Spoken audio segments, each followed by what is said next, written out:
Ideal study point में सभी विद्यार्थियों का स्वागत है। आज ज्योमेट्री का क्लास नंबर 3 देखेंगे।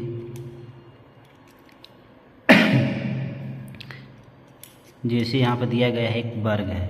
क्या है? वर्ग। वर्ग क्या कहता है? एन स्क्वायर जिसके ऑल साइड इक्वल होता है ना।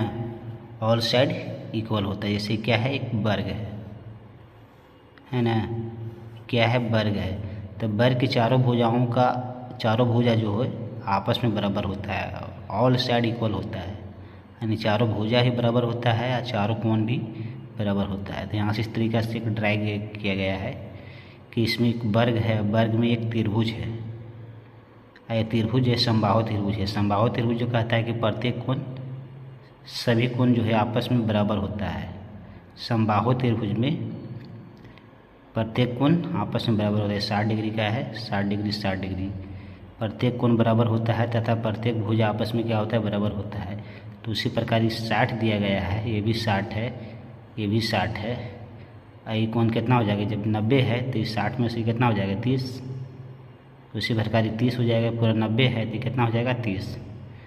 तो इस तरीक़े से यहाँ से वो ड्रैग किया गया है। बोला कि कोण क्या होगा, है ना। तो निकालना है। वर्ग है, आगे आएगा, आपको अच्छा से बताया जाएगा। अब आइए एडजेसेंट एंगल यानी आसन कोण। आसन कोण किसे कहते हैं? दो कोण आसन कोण कहलाते हैं यदि दो कोण आसन कोण कहलाते हैं यदि आसन कोण कब कहलाएगा? यदि उनमें एक उभयनिष्ठ शीर्ष हो। क्या हो? एक उभयनिष्ठ शीर्ष हो, उनमें एक उभयनिष्ठ भुजा हो। क्या हो? उसमें एक उभयनिष्ठ भुजा हो। उनकी दो भुजाएं जो उभयनिष्ठ नहीं है, उभयनिष्ठ भुजा के विपरीत की ओर स्थित हो। अब आइए यहाँ से फिगर से हम समझते हैं। जैसे कहता है कि उनमें एक उभयनिष्ठ शीर्ष हो, तो यहाँ पर जो है उभयनिष्ठ क्या है? शीर्ष है ना। और उनमें एक उभयनिष्ठ भुजा हो। उभयनिष्ठ भुजा के मतलब कि दोनों भुजा में क्या आना चाहिए? कॉमन आना चाहिए। दो कोण आसन कोण कब कहलाएंगे? जब उनमें एक उभयनिष्ठ शीर्ष हो। तो उभयनिष्ठ शीर्ष कौन है? ये वाला भाग है उभयनिष्ठ शीर्ष। उनमें एक उभयनिष्ठ भुजा हो। क्या हो? उभयनिष्ठ भुजा। तो उभयनिष्ठ भुजा कौन है? ये वाला भुजा है। तब जो है ये दोनों आपस में क्या होगा? आसन कोण होगा। फिर कहता है कि उनकी भुजाएं जो उभयनिष्ठ नहीं है। तो उभयनिष्ठ भुजा कौन कौन नहीं है? ये वाला भाग, ये वाला भाग उभयनिष्ठ नहीं है। उभयनिष्ठ भुजा के विपरीत की ओर हो।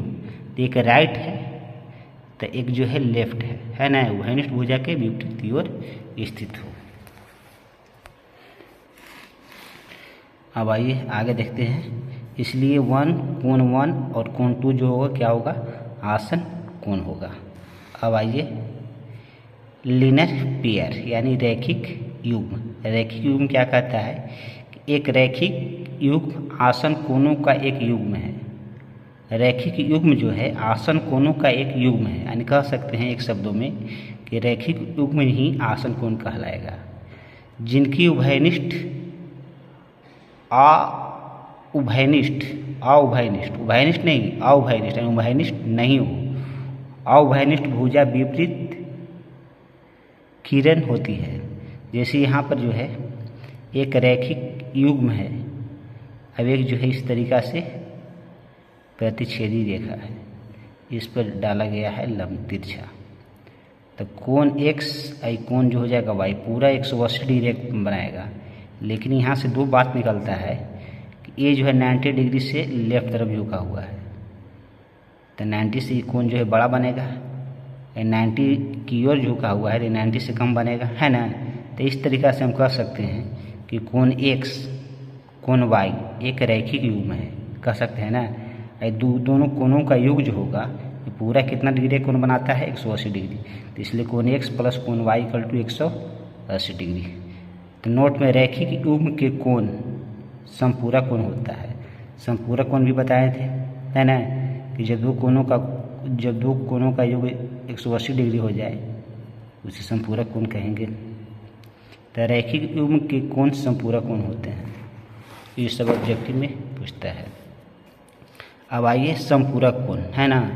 कोई भी तो कोण जिसका योग 180 डिग्री हो जाए तो वो क्या कहलाएगा, समपूरक कोण। जैसे यहाँ पर कोण 60 है, यहाँ पे 120 है, तो 60 + 120 तो 180 हो गया।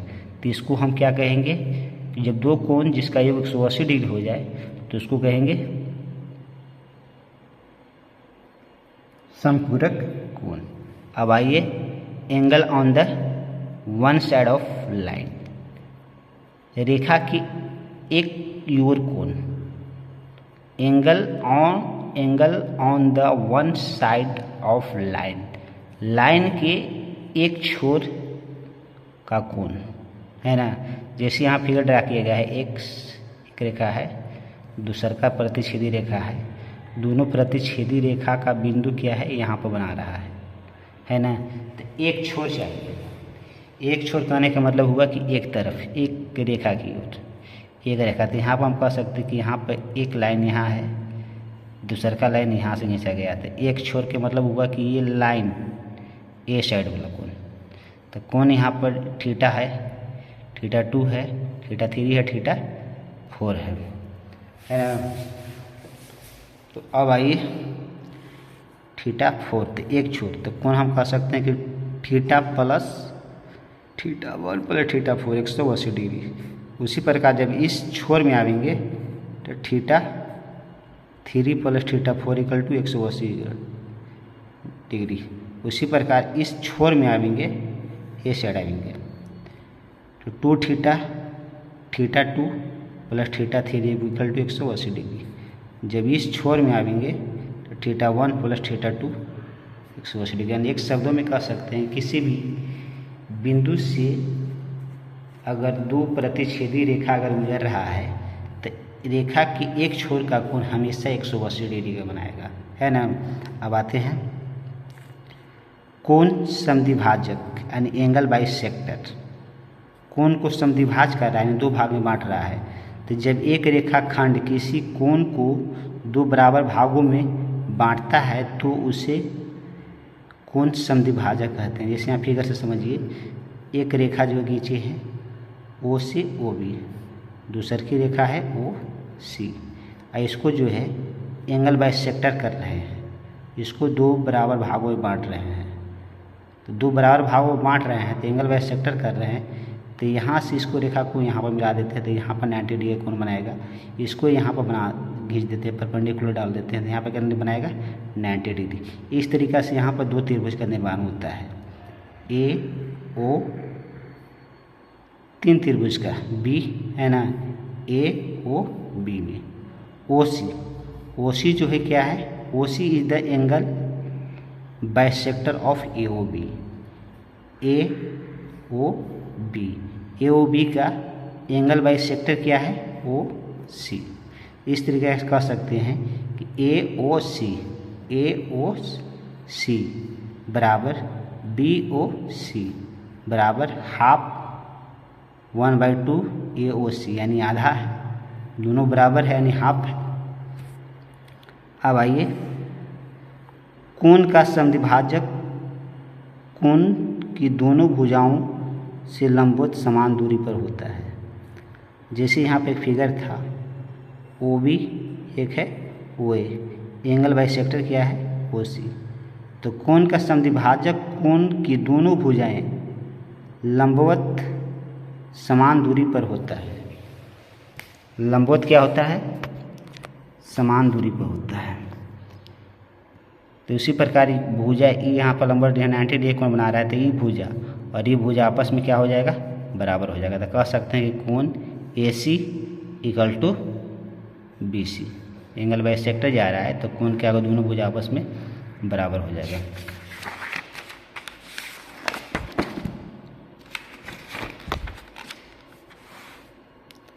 अब आते हैं,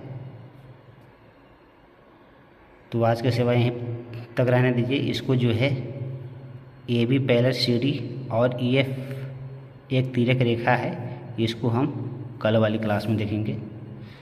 तो आज का सेवा यहीं तक है। अगर वीडियो समझ में आया हो या पसंद आया हो तो इसे लाइक करें, हमारे चैनल को सब्सक्राइब करें और इसे शेयर करें ताकि अन्य विद्यार्थियों को इसका लाभ मिल सके।